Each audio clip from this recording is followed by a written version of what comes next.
Cristo se manifiesta a su pueblo. Sermón predicado por el reverendo Carlos Haddon Spurgeon. Le dijo Judas, no el Iscariote: Señor, ¿cómo es que te manifestarás a nosotros y no al mundo? Juan capítulo 14 y versículo 22. Qué bendito Maestro fue Jesucristo, cómo permitió que los discípulos se familiarizaran con él, aunque era el Señor de la vida y la gloria, el grande poderoso, así como el hombre de Nazaret. Ve cómo habla con sus pobres discípulos, los pescadores, como si hubiera sido de la misma clase y orden que ellos. Él no fue como ninguno de tus dignatarios que se enorgullecen de esa dignidad, ninguno de esos eclesiásticos a los que les encanta llevar mucha formalidad y caminar por encima de otros hombres, como si fueran de hecho sus compañeros, sino que habla con sus discípulos tal como lo haría un padre con sus hijos, incluso más amablemente que un maestro con sus alumnos. Les permite formularle las preguntas más simples y en lugar de reprenderlos por su familiaridad, condesciende a responder todo lo que quieran preguntarle. Felipe pronunció una frase con la que uno pensaría que ningún hombre sensato que había estado tanto tiempo con Jesús podría haberlo molestado. Él dijo: «Muéstranos al Padre y nos basta». Una idea estúpida, como si Jesucristo pudiera mostrarle al Padre, es decir, podría mostrarle a Dios a Felipe. Y Jesús amablemente respondió: ¿Has estado tanto tiempo conmigo y todavía no me has conocido, Felipe? ¿No crees que yo estoy en el Padre y el Padre en mí? El que me ha visto a mí ha visto al Padre. Y ahora viene Judas, no Iscariote, y también hace una pregunta muy simple y fácil, una que no necesitaba haber hecho. Pero Jesucristo, en lugar de reprenderlo, simplemente pasa a otro tema y se abstiene sabiamente de responder a la pregunta ¿por qué le enseñaría más por silencio que por una explicación? También debemos notar aquí cuán particular es el Espíritu Santo en cuanto a que un hombre bueno no debe confundirse con un malo. Él dice Judas, no Iscariote. Había dos con el nombre de Judas, el que traicionó a nuestro Señor y el otro que escribió la epístola de Judas, que debió llamarse Judas. Algunos de nosotros, al leer el nombre de Judas, podríamos haber dicho: fue ese traidor Judas Iscariote el que hizo la pregunta. Pero el Espíritu Santo no permitió que se cometiera este error. Esto nuevamente debería enseñarnos que no es un deseo ocioso que deseemos que nuestro nombre sea transmitido a la posteridad. Todos deberíamos desear tener un carácter impecable. Deberíamos desear que se cumpla esa promesa. La memoria de los justos es bendita. No quisiera que mi nombre se confunda con el de un criminal que fue ahorcado. No quisiera que escribieran mi nombre ni siquiera por error en el calendario de la infamia. Por mucho que ahora pueda ser falseado, algún día se sabrá que honestamente he luchado por la gloria de mi Maestro y Dios dirá: Judas no Iscariote. El hombre no era un engañador después de todo. Pero ahora abandonaremos a Judas por completo y procederemos a mirar nuestro texto. Contiene dos cosas. Primero, un hecho importante. En segundo lugar, una consulta interesante. Señor, ¿cómo es que te manifestarás a nosotros y no al mundo? Aquí hay un hecho y una pregunta al respecto. Primero entonces, aquí hay un gran hecho, que Jesucristo se revela a su pueblo, pero no lo hace al mundo. El hecho está implícito en la pregunta e incluso si la Escritura no declara que es la verdad. Hay muchos de nosotros que tenemos una Escritura plasmada en nuestros corazones, la Biblia de la experiencia que nos enseña que es verdad. Pregunte a los hombres cristianos si no han detenido manifestaciones de su Señor y Salvador Jesucristo de una manera peculiar y maravillosa, como nunca lo sintieron cuando estaban en su estado no regenerado. Diríjase a las biografías de santos eminentes y encontrará casos registrados en los que Jesús se ha complacido de una manera muy especial de hablar a sus almas, de desplegar las maravillas de su persona y dejar que disciernan las glorias incomparables de su oficio. Si sus almas han estado llenas de felicidad y han creído estar en el cielo, aunque no estaban allí, estaban muy cerca del umbral, porque cuando Jesús se manifiesta a su pueblo es un cielo joven en la tierra, es un paraíso en embrión, es el comienzo de la dicha de los glorificados, sí, y será la consumación de esa dicha cuando Jesucristo se revele perfectamente ante los ojos admiradores de todo su pueblo, y ellos serán como Él y lo verán como Él es. Estamos a punto de hablar algo esta mañana, entonces, sobre esa manifestación especial que Jesucristo garantiza a su pueblo, y solamente a su pueblo, haremos 4 observaciones aquí. Observaremos primero algo relacionado con las personas favorecidas, para nosotros, no para el mundo. En segundo lugar, con respecto a las temporadas especiales, ¿cómo es que lo harás? No lo estaba haciendo en ese momento, pero lo hará. Hay temporadas especiales. En tercer lugar, algunos comentarios sobre la maravillosa exhibición. Te manifestarás a nosotros como no lo haces al mundo. Luego, en cuarto lugar, nos detendremos un poco en los efectos que esta manifestación producirá en nuestras almas. Primero entonces, ¿quiénes son las personas favorecidas a quienes Jesucristo se manifiesta? ¿Cómo es que te manifestarás a nosotros y no al mundo? Parece, según el texto, que las personas a quienes Jesucristo se muestra de esta manera maravillosa no pertenecen al mundo. ¿Quiénes entonces son esas personas? Estoy seguro de que sería difícil para usted o para mí descubrirlas. Por lo tanto, esta mañana emplearé una ficción y pediré a algún espíritu de un modo desconocido que señale a estos distinguidos individuos. Oh espíritu, te doy un recado. Hay un cierto número de personas en este mundo que no son de él. Ve, búscalas y regresa y dime qué has encontrado. Le damos tiempo al espíritu, vuela alrededor del mundo y regresa. He visto, dice él, una multitud de hombres. Todos están siguiendo un camino común. Con un objeto los he visto pisoteándose unos a otros en la furia de su ardiente persecución. Los he visto apresurarse tras algo que cada uno deseaba para sí mismo. Pero en medio de la multitud vi a algunos marchando en la dirección opuesta. Ellos, entre codazos y una fuerte oposición, iban exactamente en contra de la corriente. Vi escrito en la frente de aquellos que avanzaban con la multitud la palabra yo, pero noté a los que procedían en la otra dirección y aquí tenían escrito en la frente Cristo, y al escucharlos con frecuencia en sus soliloquios, los escuché decir: para nosotros vivir es Cristo, para nosotros morir es ganancia. Noté a esos hombres, los vi persiguiendo constantemente su camino, a pesar de todo desafío, yendo en contra de toda oposición. Me preguntaba dónde iban y vi que ante ellos había una puerta peatonal y en ella las palabras piedad para el más grande de los pecadores. Los vi entrar allí, los miré mientras corrían por los muros de la salvación.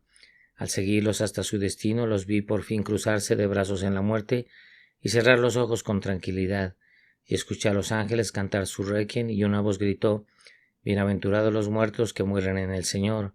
Seguramente estas deben ser las personas que no son del mundo. Has hablado correctamente, oh Espíritu. Estos son los individuos. ¿Qué viste de ellos, oh Espíritu? ¿Se reunieron y se congregaron juntos o se mezclaron con el resto de la humanidad? ¿Por qué? Dice él. Me di cuenta de que una vez en la semana se congregaban en un lugar determinado al que llamaban la casa de Dios. Escuché su canción de alabanza. Los vi de la rodilla en reverencia, no solo en esa casa, sino en privado. Fui testigo de sus gemidos, sus luchas y sus agonías. Sabía que eran hombres de oración y hombres que amaban a Dios. Los vi reunirse en asambleas privadas para contar lo que el Señor había hecho por sus almas. Noté que no se encontrarían con los malvados. Vi algunas casas en las que no entrarían. En la esquina de la calle había una casa bien iluminada con muchas lámparas y había en su frente algunos signos místicos, las marcas de la desgracia y las malas acciones. Vi a los malvados allí tambaleándose de aquí para allá. Los observé en su embriaguez, pero noté cómo el hombre cristiano puso su mano en sus ojos y pasó por ese lugar. También vi otra guarida del infierno, donde había escenas representadas que el ojo no debería haber visto, donde se escuchaban gritos de jolgorio y alborozo, pero no canciones de santidad. Miré alrededor de ese atrio y no distinguía a ninguna de estas personas bendecidas. No estuvieron por los caminos de los impíos, ni se sentaron en la silla del escarnecedor, ni anduvieron en consejo de los injustos. Noté que, como pájaros del mismo plumaje que se juntarían, encontraron a sus compañeros y allí fueron, que construyeron su nido en el mismo árbol y que habitaron debajo del mismo techo. Sí, dijo el Espíritu, escuché a uno de ellos exclamar: el que dice mentiras no permanecerá a mi vista. Lo vi expulsar al mentiroso de su casa y decirle al despilfarrador que se aleje de él. Los noté, eran personas selectas y separadas, y dije seguramente: estos son los hombres de quien está escrito: habitarán solos, no serán contados entre el pueblo. Bueno, Espíritu, con razón los has descrito. Me pregunto cuántos hay aquí. Los hombres a quien Dios se revelará y no al mundo son hombres que no son mundanos en principios, en acción, en conversación, en deseos, en objeto o en fin. Estas son las personas. No me digan nada sobre la gracia universal o las manifestaciones universales. Mientras tenga energía, proclamaré la gracia gratuita a personajes particulares. Siempre que encuentre escrito, te manifestarás a nosotros, pero no al mundo. Nuestro siguiente comentario es sobre las temporadas especiales. Estos hombres altamente favorecidos no siempre ven a Jesucristo por igual. No siempre se sumergen en la luz del sol de su semblante. Hay momentos especiales en que Dios se complace en revelarse a su pueblo. Y estas temporadas son generalmente de dos tipos: tiempos de servicio y tiempos de prueba. Nunca encontré que un cristiano perezoso o indiferente tuviera una manifestación de Jesucristo. Nunca escuché a alguien que se entregó por completo a los negocios hablar mucho de manifestaciones espirituales.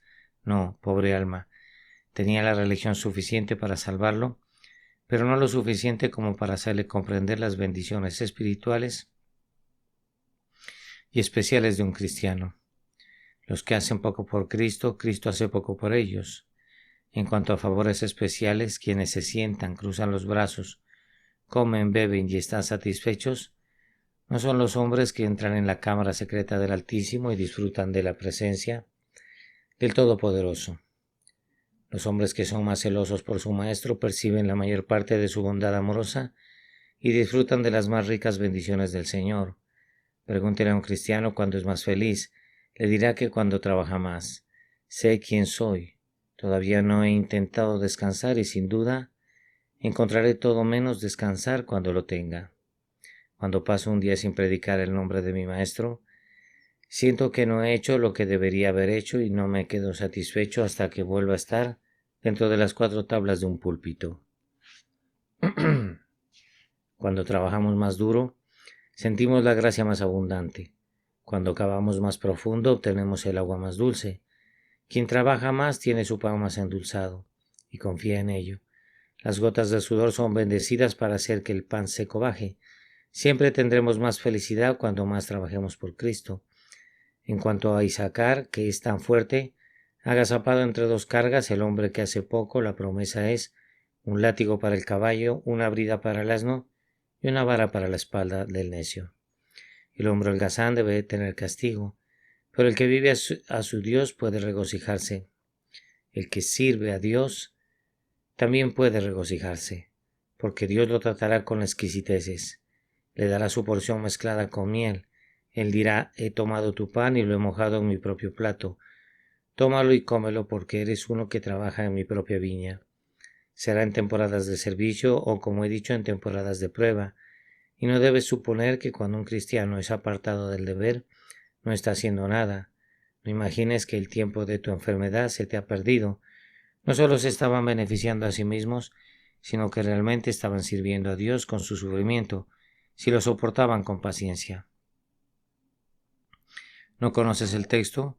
¿Cumplimos en nuestra carne lo que falta de las aflicciones de Cristo por su cuerpo, que es la Iglesia? El cuerpo místico de Cristo, como saben, está formado por la cabeza y todos los miembros. La cabeza tuvo que sufrir una cierta cantidad. Todo eso está terminado, pero el cuerpo tiene una porción medida para soportar también, y cuanto más sufres, tanto menos sufrimiento hay para alguien más.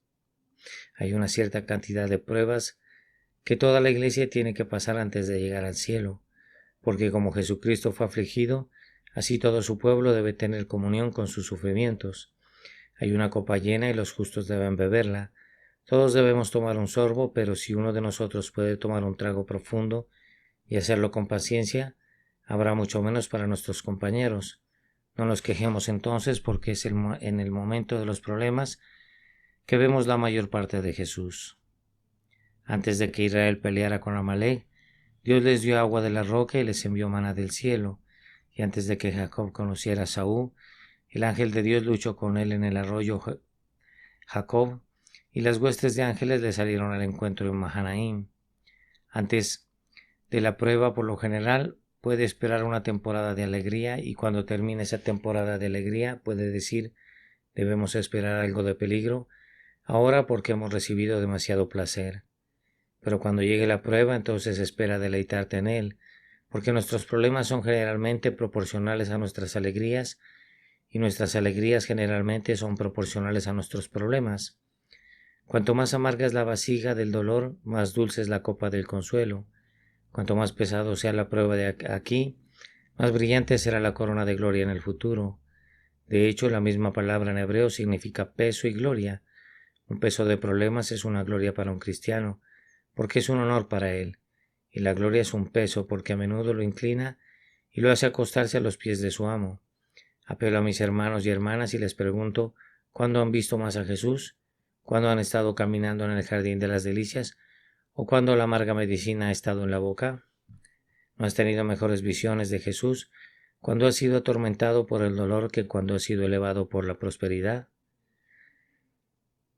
Cuando el granero ha estado lleno, la tinaja de aceite ha reventado y el vino se ha derramado, a menudo es cuando el santuario de Dios ha sido abandonado y el gabinete de la bondad amorosa de Dios casi no se tiene en cuenta. Pero cuando la higuera no florece y cuando no hay rebaños en los establos, entonces es que Dios a menudo se acerca más a sus hijos y se revela más a ellos. El siguiente pensamiento es la maravillosa exhibición en sí. Jesucristo se manifiesta a sí mismo. Hay muchas manifestaciones de Dios para sus hijos, pero esta es la más preciosa de todas. Hay algunas manifestaciones que nunca deseamos volver a tener. No queremos tener ese descubrimiento que tuvimos de nuestra pecaminosidad. Cuando nos despertaron por primera vez, se lo dejaremos a Dios, nunca oraremos por ello. Pero aquí hay una manifestación que nos gustaría tener todos los días. Me manifestaré a Él. Lo hace de diferentes maneras. Durante mucho tiempo he tenido una manifestación de sus sufrimientos en el Getsemaní. He estado meditando durante meses sobre sus agonías. Creo que incluso he comido las hierbas amargas que crecen allí y bebí de ese torrente negro de Cedrón. A veces he subido escaleras solo para ponerme en el mismo lugar en el que estaba Jesucristo y pensé que podría simpatizar con Él en sus sufrimientos. Creí ver el sudor de sangre cayendo al suelo. Tenía una visión tan dulce de mi Salvador en sus agonías. Espero que algún día pueda acompañarlo aún más y verlo en el Calvario y escuchar su grito de muerte, Elí, Elí, lama sabactani. Lo sé, algunos de ustedes han visto a Jesús con los ojos de la fe, tan claramente como si lo hubieran visto con sus ojos naturales. Podías ver a tu Salvador colgado en la cruz. Creías haber visto la corona de espinas en su cabeza y las gotas de sangre que corrían por su rostro. Escuchaste su grito, viste su costado sangrante, viste los clavos y en poco tiempo podrías haber ido y sacarlos. Podrías haberlo envuelto en lino y especias y cargar su cuerpo y lavarlo con lágrimas y ungirlo con un ungüento precioso. En otras ocasiones has tenido una manifestación de Cristo en sus dones. Has visto ese poderoso sacrificio que ofreció, el montículo humeando hasta el cielo y todos tus pecados quemados con él. Has visto claramente la justicia justificadora que él ha puesto sobre ti, y cuando se han mirado a ustedes mismos han dicho, extrañamente, alma mía, estás vestida por los tres grandes sagrados, en la más dulce armonía de alabanza, que todas mis facultades estén de acuerdo. Hay momentos en que has sentido mucha alegría por la exaltación de Jesucristo como se muestra en sus dones. Entonces nuevamente lo verán en su triunfo, con un pie sobre Satanás y el otro sobre la muerte. Podrás verlo marchar por el cielo con todas las huestes resplandecientes detrás de él, y a su debido tiempo tendrás una manifestación de él en tu alma, como sentarte en el trono de su Padre hasta que sus enemigos se postren al estrado de sus pies, y la fe a veces sobrepasará las alas del tiempo, para que podamos traer el futuro al presente y ver esa gran y pomposa imagen cuando el gran trono blanco. En ese trono el rey se sentará y agarrará su cetro y cuando sus santos delante de él proclamarán su alabanza. Si tuviera que ir mucho más lejos debería ser acusado de fanatismo y así puede ser. Sin embargo, creeré y debo creer que hay temporadas en las que el cristiano vive al lado del cielo. Si no me he acercado a una pulgada de las puertas de perlas, no estoy aquí. Si a veces no apagué el incienso de los incensarios, de los glorificados y escuché la música de sus arpas, creo que no soy un hombre vivo. Ha habido temporadas de alegría extática, cuando he escalado las montañas más altas y he recibido un dulce susurro del trono. ¿Has tenido otras manifestaciones? No los condonaré si no las han tenido, pero creo que en la mayoría de los cristianos los tienen, y si tienen mucho deber y mucho sufrimiento los tendrán. No se les dé a todos tener esa porción, pero para algunos lo es, y tales hombres saben lo que significa la religión. Hace poco estuve leyendo sobre un señor Tennant. Estaba a punto de predicar una noche y pensó que daría un paseo. Mientras caminaba por el bosque sintió tan abrumadoramente la presencia de Cristo y tal manifestación de él que se arrodilló y no pudieron encontrarlo a la hora en que debía haber predicado. Continuó allí durante horas insensible en cuanto a si estaba dentro o fuera del cuerpo, y cuando lo despertaron parecía un hombre que había estado con Cristo. Nunca debería olvidar, dijo, hasta el día de su muerte esa temporada de comunión, cuando positivamente, aunque no podía ver a Cristo, Cristo estaba allí, teniendo comunión con él, corazón contra corazón, de la manera más dulce. Una exhibición maravillosa debe haber sido. Debes saber algo de eso, si no mucho. De lo contrario, no has ido muy lejos en tu curso espiritual. Dios te enseñe más y te guíe más profundamente. Entonces lo sabrás cuando sigas conociendo al Señor. Entonces, ¿cuáles serán los efectos naturales de esta manifestación espiritual? El primer efecto será la humildad. Si un hombre dice he tenido tal y tal comunicación espiritual, soy un gran hombre. Nunca ha tenido ninguna comunicación, porque Jehová es excelso y atiende al humilde, mas al altivo mira de lejos. No quiere acercarse a los orgullosos para conocerlos y nunca les hará visitas de amor. Le dará felicidad a un hombre porque debe ser feliz quien vive cerca de Dios. De nuevo le dará santidad al hombre. Un hombre que no tiene santidad nunca ha tenido esta manifestación. Algunos hombres profesan mucho, pero no crean a nadie a menos que vean que sus obras responden a lo que dice. No se dejen engañar, nadie se burla de Dios. No otorgará sus favores a los impíos. Si bien no rechazará a un hombre perfecto, tampoco atenderá a un hacedor malvado. Por lo tanto, habrá tres efectos de cercanía a Jesús: humildad, felicidad y santidad. Que Dios nos los otorgue. Ahora, para el segundo punto, una pregunta interesante. Judas dijo, ¿cómo es que te manifestarás a nosotros y no al mundo? ¿Cómo se planteó esta pregunta y cómo se respondió? Primero fue planteada por ignorancia. El pobre Judas pensó, ¿cómo puede Jesús manifestarse a nosotros y no al mundo? Porque si Él baja de nuevo, el mundo lo verá tan bien como nosotros. ¿Cómo puede hacerlo? Supongamos que aparece en un carro de fuego o desciende en una columna de nube. Si lo vemos, el mundo también debe verlo. Entonces, pobre, muy ignorante, dijo, ¿cómo puede ser, Señor? Quizá también la pregunta se hizo por su gran amabilidad. Ah, Señor, dijo, ¿cómo puede ser que te manifiestes a nosotros y no al mundo? Era un poco arminiano, quería que todo se diera a todos. Y él dijo, ¿cómo es que te manifestarás a nosotros y no al mundo? Oh, Señor, dijo él, desearía que fuera para todos. Ojalá lo fuera, mi benevolencia me pide que lo desee. Ah, mi amado, nunca necesitamos ser más benevolentes de lo que Dios es. Algunos dicen, si todos los pecadores fueran salvos, glorificaría más a Dios.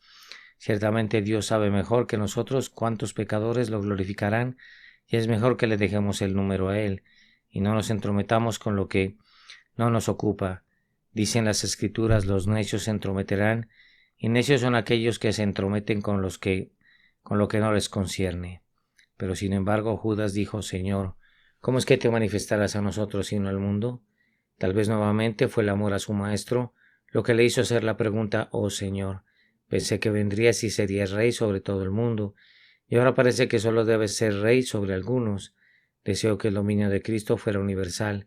Quería ver en cada corazón el trono del Salvador. Deseaba que todos se inclinaran ante Él, y un deseo muy justo y loable, y entonces le preguntó a Cristo, ¿cómo puede ser, Señor, que no vencerás a todos? Jesús nunca respondió a la pregunta. Era correcto preguntarlo, pero nunca tendremos la respuesta hasta que nos levantemos allá. Quizás no allí. Una vez más, tal vez la pregunta fue propuesta por admiración, o dijo, ¿cómo es que te manifestarás a nosotros y no al mundo? Porque él podría haber dicho de sí mismo, ¿qué soy yo? ¿Qué es mi hermano Pedro aquí? Nada más que un pescador. ¿Qué es Juan? Nada más que un pescador. Y en cuanto a Mateo, era un publicano y engañó a cientos. ¿Y Zaqueo cuántas casas de viudas destruyó? Sin embargo, dices que te manifestarás a nosotros y no al mundo. Allí está María la pecadora, ¿qué hizo ella para que te manifestaras a ella? Y allí está María Magdalena, ella tenía 7 demonios, pero ¿cómo es que te manifestarás a nosotros y no al mundo? ¿No es esta una pregunta que a menudo hemos tenido que hacerle a nuestras propias almas? Pausa, alma mía, adora y admira. Pregunta, ¿por qué tanto amor para mí? y la única respuesta que pudimos dar fue: gracia me has puesto en el número de la familia del Salvador. Ven a mí y pregúntame: Señor, ¿por qué soy cristiano? ¿Por qué Dios me ama? Debo responder: porque Él te ama. Pero ¿por qué Él te ama? La única respuesta que puedo darte es: porque Él te ama. Porque está escrito: Él tendrá misericordia de quien tendrá misericordia. Seguramente podríamos estar aquí con admiración y decir: Señor, ¿por qué, Señor? ¿Por qué te manifiestas a nosotros y no al mundo?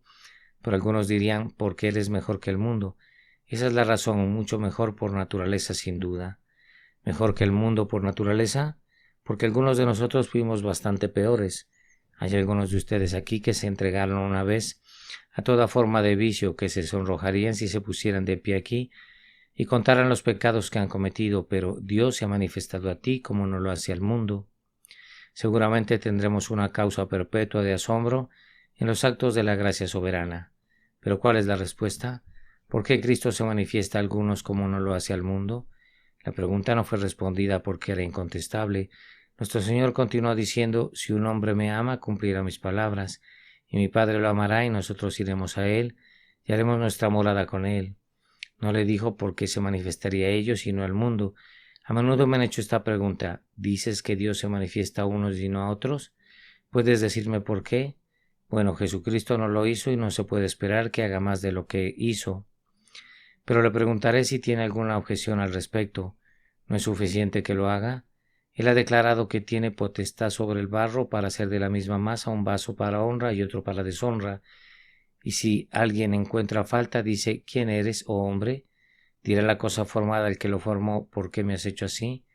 Le preguntará el hombre a su padre: ¿por qué me has engendrado? No soy Dios y no puedo hacer lo que quiera con los míos. Pero dice el objetor: ¿no es injusto que Dios se manifieste a uno y no al otro? Dios responde: ¿me acusan de injusticia? ¿En qué sentido? ¿Te debo algo? Trae la factura y te la pagaré. ¿Te debo gracia? Entonces la gracia no sería gracia, sería una deuda. Si te debo la gracia, la tendrás. ¿Pero por qué debería tenerla mi hermano? Es igual de malo que yo. Seguramente, responde el rey, puedo dar lo que quiera. Tienes 2 mendigos en tu puerta. ¿No tienes derecho a rechazar uno y darle algo al otro? ¿Y no puedo hacer lo que quiera con lo mío? Tendré misericordia de quien tenga misericordia, y a quien quiera la daré. Bueno, dice el objetor, supongamos que la pido y la suplico, ¿no la tendré? Sí la tendrás, dice Dios, porque así cumple la promesa. Todo el que pide recibe, y el que busca encuentra, y el que llama se abrirá. Pero no puedo tenerla a menos que esté escrito que la tendré.